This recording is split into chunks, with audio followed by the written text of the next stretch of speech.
Good morning, it's Monday the 10th of August. Feels ridiculous to be even commenting on this price action.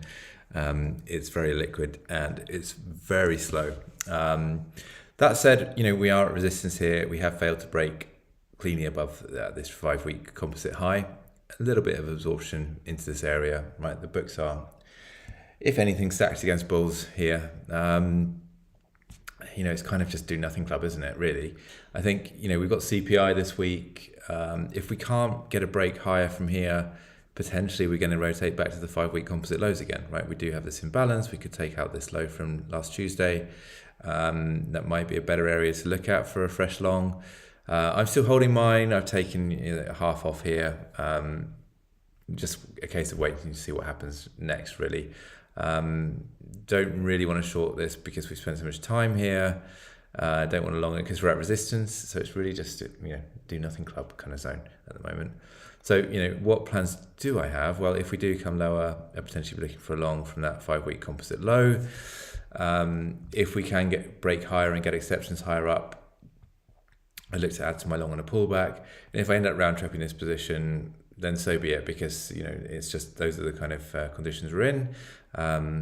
I think I would close out if we lost the POC here, right? So if we lost 63.8, we can see that we've clearly flipped that, found support here and traded up. So I wouldn't want to see us back below the point of control. If we get below that, I would close out my long and look to potentially re-long around 63k. But even then, we could just rotate all the way back to 61. So it's really sort of uncertain market right now. I don't really have any strong conviction. I would say it looks more bullish than bearish, given we're seeing this compression here between rolling VWAPs, given the time we've spent at resistance here. But there's obviously no guarantees that it breaks out. So we need to break out above 65 to 66k before we can definitively say that we're going to trade up. So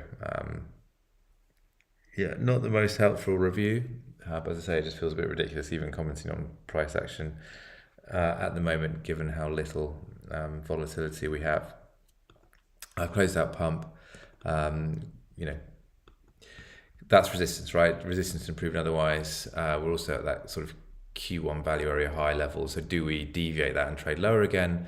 Maybe I'd look to rebid, somewhere around this area. Right? If we come back into that value low, yearly value high kind of region, testing this demand again, it might be a better area to look to re-long. So potential re-entry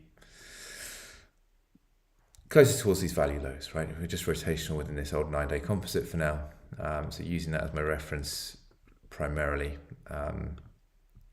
But yeah, good hyper in this morning, right? We reached the target, so not going to assume that this trades higher for the time being.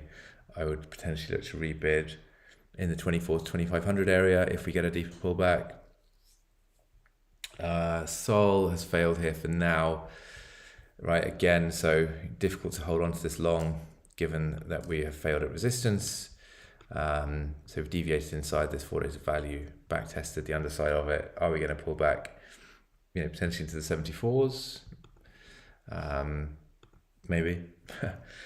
So, again, seeing this compression, a move is coming. Like, I'm pretty sure of that. So whether we get a move after CPI or whatever, TBC, but this kind of rolling VWAP compression is getting really tight here, is likely to lead to a move. So I do think that we are close. ETH also sort of struggling at this resistance, being this old 2-month composite low and the existing composite highs. So I'm not going to assume that trades up. Is the move going to be up or down, right? Who knows? So all in all, it's just a case of waiting to see what happens and just biding your time at the moment.